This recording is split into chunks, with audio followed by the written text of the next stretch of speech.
Good evening, Commissioner Silver. My name is Ryan McIntyre, and today I'm going to be presenting you with potential regular season improvements for the National Basketball Association. So starting off, the NBA has massive influence, as very high viewership, and when you think of basketball, you think of the NBA. This is true for me as well, because I've watched it throughout my entire life, seeing it grow and develop along with its players and fans alike.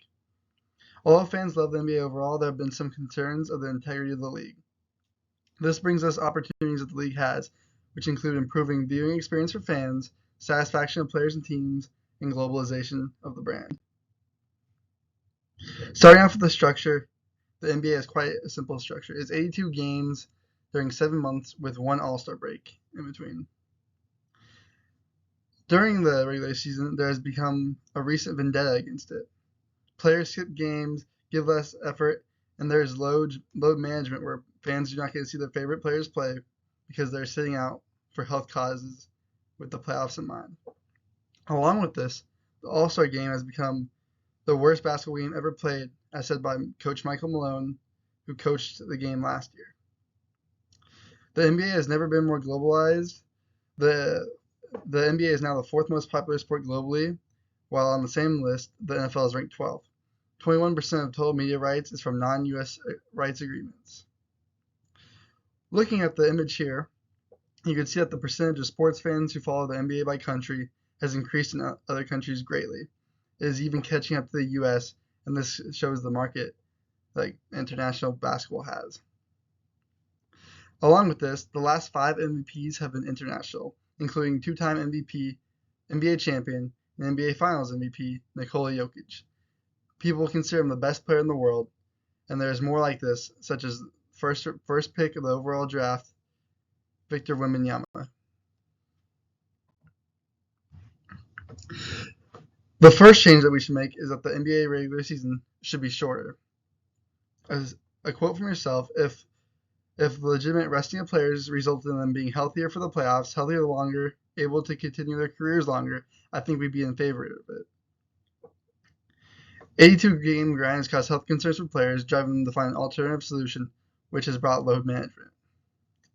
This season's All-Stars missed 370 of a possible 1,944 games, which is 19%, the highest percentage in a season in NBA history according to Elias Sports Bureau. They missed an average of 13.7 regular season games each this year, according to Baxter Mahomes from ESPN. It is important for fans to see their favorite players. All-Stars played an average of 66.42 games last season out of 82. So this leads me to believe that the season should be 70 games long.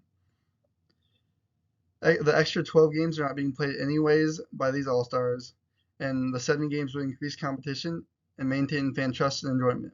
They would increase competition because each individual game would mean more than the total of 82 games. The NBA is a star-driven league, and it is important for fans to be able to see their stars play on a regular basis and gain this trust going forward. A survey done by myself sent out to NBA fans, I asked the question if they believe that lowering the number of NBA games in a regular season would be more efficient for players, or if it would decrease the need for load management or lower health risk. Looking at the chart here, 80.9% of the 47 responses came back with being positive on this option. The next change we should make is allowing more All-Star Game incentives. The All-Star Game is an important celebration for both fans and players alike. It used to be very competitive where fans could see their favorite players and most talented players go head-to-head in one game.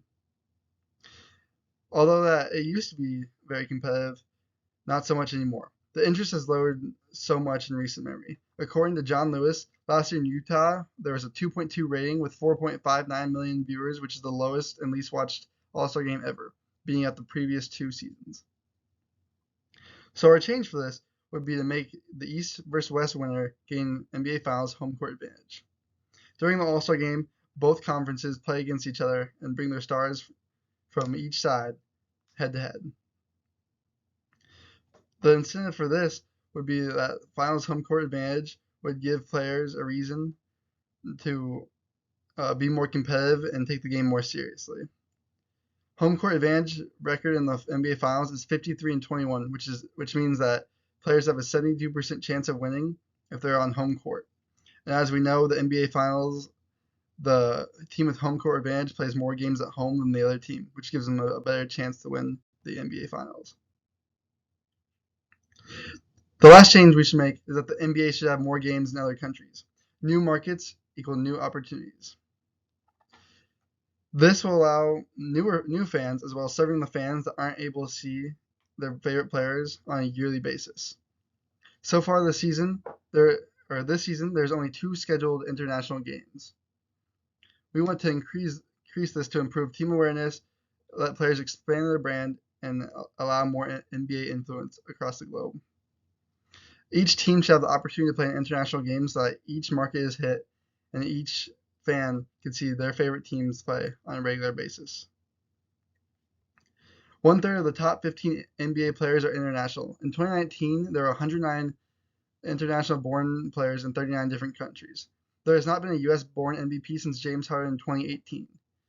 The NBA has a global future with players and fans alike, and we should support this. The conclusions drawn are that the NBA needs to improve efficiency and pleasing fans and growth while helping the players succeed throughout the regular season. Fans will be more invested in each individual game with 70-game seasons. The All-Star Game needs new incentives to solve the issues of lack of competitiveness. And also, the NBA needs to allow international fans to see their favorite teams as well as expose more people to the NBA. So for recommendations going forward, we should assess the idea of decreasing the number of games in the NBA season.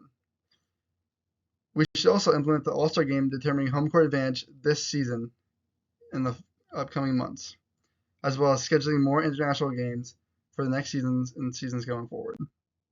These are my sources, and I appreciate your time listening to my presentation and hope we could take some of these to improve the NBA regular season going forward.